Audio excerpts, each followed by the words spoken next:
السلام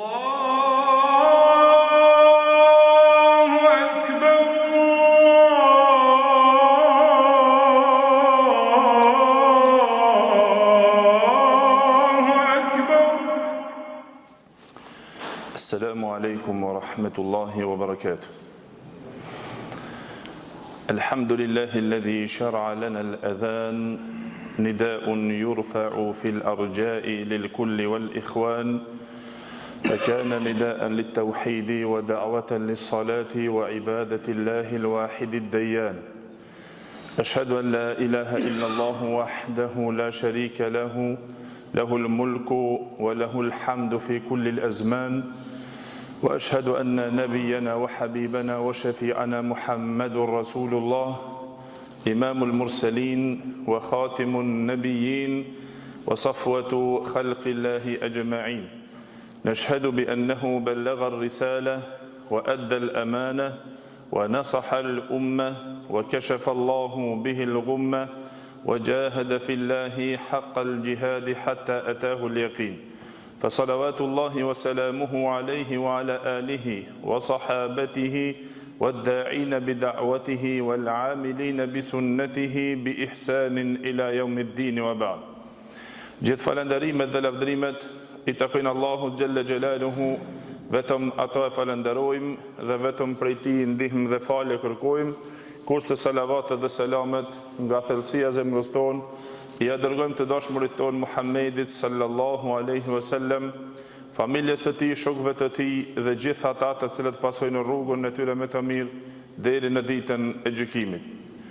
Të nderuar vëllezër, vazhdojmë në njohurinë edhe shpjegimin ton të cilën jemi duke u informuar rreth thirrjes hyjnore me të cilën kemi zgjatur dhe stërgjatur shpjegimin në këtë pikë, dhe se është padyshim njohuria në to e nevojshme që na disa pika dhe disa mesele të informohemi dhe të njoftohemi, ashtu që të dimë se cila është më adekuatja dhe më e sakta në çështjen e thirrjes së kësaj thirrje hyjnore.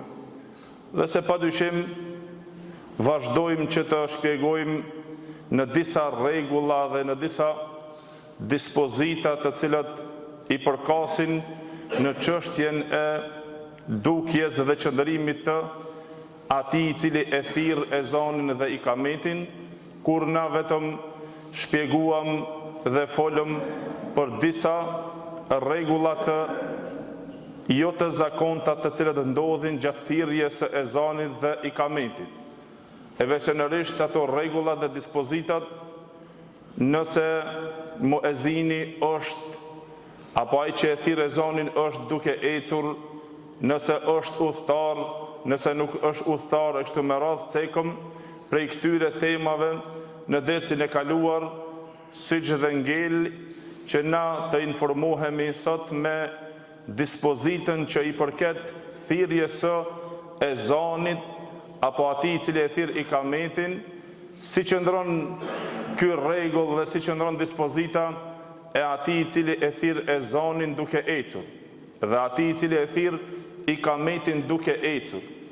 Apo a lejohet që të thirret ezani duke ecur dhe a lejohet që të thirret ikameti duke ecur? Padyshim se në këtë pikë duhet ndarë dhe dietarët e jurisprudencës islame janë ndarë në mendime, ku tham duke u bazuar në argumentet e sakta ndriçuese të Kur'anit, të Sunnetit të Muhamedit sallallahu alaihi wasallam, veprat dhe fjalët të sahabeve, dhe se padyshim me mbështetjen dhe me shpjegimin e tyre ndriçohen meselet dhe dispozitat e këtyre meseleve të cilët janë të nevojshëm për njerëzit dhe robët e Allahu xhelle xhelaluhu që të I dinë. Dhe një ashtu për këtë mesele në çështjen e thirrjes së ezanit, çka nëse e thirr ezanin duke ecur. Padyshim se o vëllezër dietarët të gjithë janë të bashkimit në ato se prej sunnetit të pëlqyer është që të thirret ezani I ndalur në vend, në një rrafshnalt, në një vend të ngritur, e veçanërisht ku më herët ka qenë për shkak arritjes së zërit, që të jetë zëri më i madh, dhe na kemi folur gjatë derseve të kaluara për thirrjen e ezanit me zë të lartë në vend të lartë, edhe të jetë i qëndrueshëm, i kthyer nga kibla. Pastaj polemika dietarëve në kthyrjen e kokës kur të arrinte fjala hayya ala salat dhe hayya ala falah, e kështu me radhë. Pra, si në ezanin është qëndrimi dhe në ikametin të jetë ai që e thirr muezini i qëndruar në një vend dhe mos të lëviz dhe mos të ecë, dhe nuk gjejnë nga suneti Muhammed sallam që e ka porosit ndonjë nga sahabët që kanë thirrur ezanin që ai të jetë në lëvizje apo të jetë duke ecur. Mirë po, si qëndron dispozita dhe rregulli nëse e thirr ezanin duke ecur, a prishet ai ezan? Cili është mendimi dietarëve në këtë çështje, çka nëse e thirr duke ecur? Atëherë pra dietarët në këtë pikë ndryshuan mendimet e tyre. Prej dietarëve të cilët shkuan në ato se urrehet në mënyrën absolute, është medhebi Hanefi, si dhe një fjalë nga medhebi Hanbali, për të cilën ato shkuan në mendimin se urrehet që të thirret ezani i atij i cili është ec apo ai i cili është duke ecur në lëvizjen e tij. Edhe nuk pëlqehet nëse është duke lëviz shumë, duke u bazuar dhe duke treguar se kjo çështje është adhurim, edhe se në çështjet e adhurimit duhet të qëndron sa më me përulësi, edhe me përkushtim dhe me sinqeritet ndaj Allahut xhelle xhelaluhu, dhe se kjo është një thirrje hyjnore e Allahut xhelle xhelaluhu që ti thërret njerëzit për të u përgjigjur në shpëtim dhe në adhurim. Dhe padyshim se në këtë pikë mos urrejtja u ndon në disa mendime të tjerë të dietarëve që çka nëse ec, atëherë një fjalë nga medhebi Hanbali shkuan se nuk është e urrejtur në përgjithësi. Nuk urrehet edhe nëse është duke ecë. Mirë po, ajo që është më e njohur të medhebit Hanbali, tha se urrehet që të thirret ezani i atij i cili është duke ecë apo të ecë duke e thirrë ezanin. Përveç nëse është udhëtar apo nëse është me ndonjë arsye.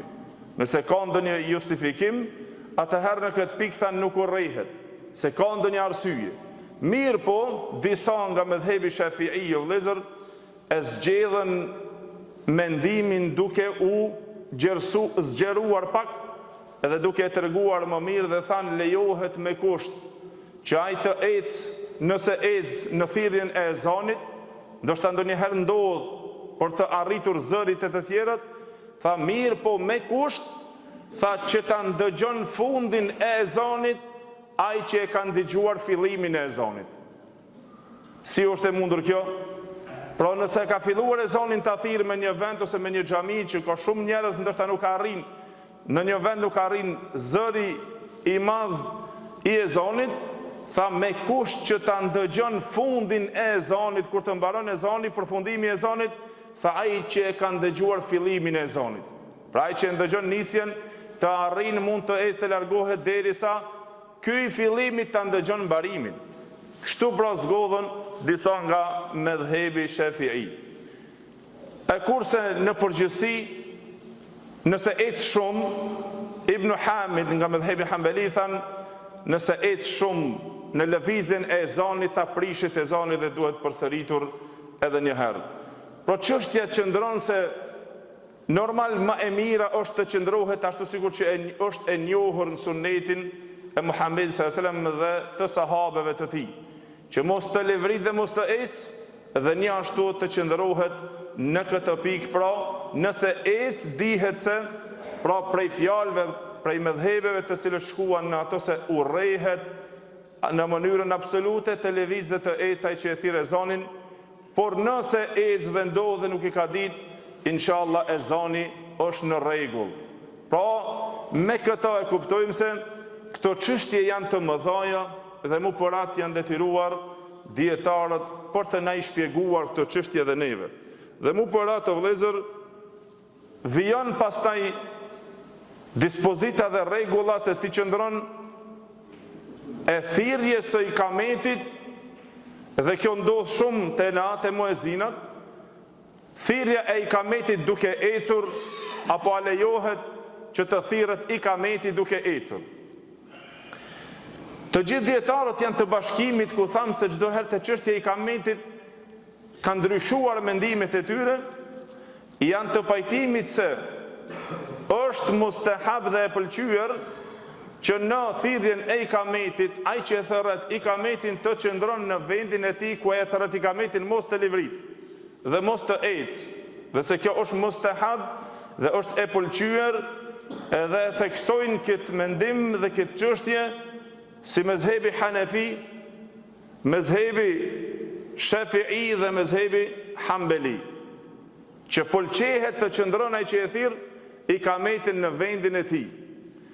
Por çka ndodh nëse ai e thërret ikametin dhe ec? A duhet të përsëritet ikameti përsëri? Çka nëse e thirr ikametin dhe vazhdon të ec? E shohim ndoshta në shumë xhamia ikametin kur e thirr të bohen njerëzit dhe muezini së bashku me to fillon që të ec. Çka ndodh, cila është dispozita, cila është rregulla në ecje duke thirrur ikametin? Në këto pra ndryshuan mendimet e dietarëve. Por derisa tham se kjo çështje prej sunetit është që të qëndrohet në vend, edhe është mustahab të dietarët e mëdhëbit si Hanefi, Shafi'i dhe Maliki dhe Hanbali, për arsye se nuk kemi gjetë diçka të mëdhëbit Maliki në këtë çështje. Pra, nëse ec, atëherë ndryshuan mendimet e dietarëve. Pjesa e parë e dietarëve shkuan se urrehet që të ec dhe është mekruh e urryer të ec në thirrjen e ikametit, dhe fjala e zgjedhur është e nxënësit e Ebu Hanifes e Ebu Jusufit rahimullah, kjo fjala më e saktë në këtë çështje, që urrehet të ec, ajo që është më e dukura nga mëdhëbi Shafi'i edhe një transmetim nga mëdhëbi Hanbali. Shkuan atë se urrehet të ec në thirrjen e ikametit. Kurse mendimi tjetër thanë nuk urrehet, nëse ec nuk urrehet në thirrjen e ikametit, një transmetim pra nga mëdhëbi Hanbali, një transmetim nga Ahmed ibn Hanbali rahimullah. Mirë po, një ashtu praja që është e njohur të mëdhëbi Hanbali, tha është e urryer përveç nëse ka ndonjë arsye dhe është udhëtar në çështjen e ikametit. Mirë po, në këtë pikë disa nga mëdhëbi Hanefi shkuan në atë se nuk është e urrejtur. Nëse ec nuk është e urrejtur, mirë po e dalluan këtë çështje pak. Te mëdhëbi Hanefi o vëllezër thanë duhet të qëndron derisa të arrinte fjala qad qameti sala. E thanë pastaj nëse e mbaron fjalën qad qameti sala, nëse don mund të ecë, nëse don qëndron në vend. Kështu e zgjeruan disa nga mëdhëbi Hanefi.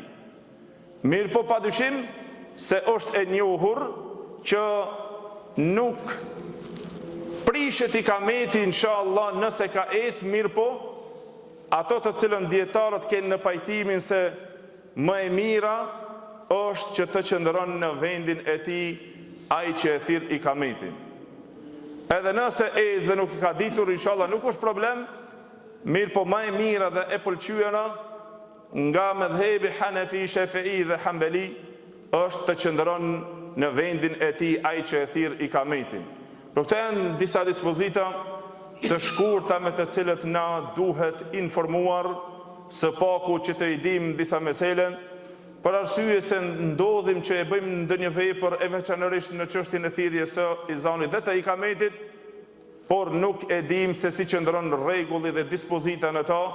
Pra me këtë inshallah mendoj se e kemi kuptuar, e veçanërisht ata të cilët e thirrin ikametin në thirrjen e ikametit të tyre, se si qëndron dispozita në ecin e tyre, për atë të kemi kujdes edhe të mundohemi që të i plotësojmë ato të cilat janë kushtet më të mira dhe rregullat më të pranuara në këtë çështje me të cilën derisa kanë polemizuar dietarët, është mirë që të largohesh nga ajo e cila të fut në polemik edhe të fut në dyshim se a pranohet apo nuk pranohet. Por elhamdulillah, dhe pse nështë abohet, mendimi i dietarëve i gjërë në to, inshallah janë të sakta, mirë po cila është ajo më e mira dhe më e kërkuara, pra është që të qëndrojmë ashtu sikur që janë ardhur argumentet dhe pëlqimet. Dhe lutim Allahun xhelel xhelalu që Allahu të na drejton në atë më të mirën dhe të na mundëson pasimin e më të mirëve të argumenteve dhe të fjalëve. Wa aqulu qawli hadha wastaghfirullaha li wa lakum walhamdulillahi rabbil alamin.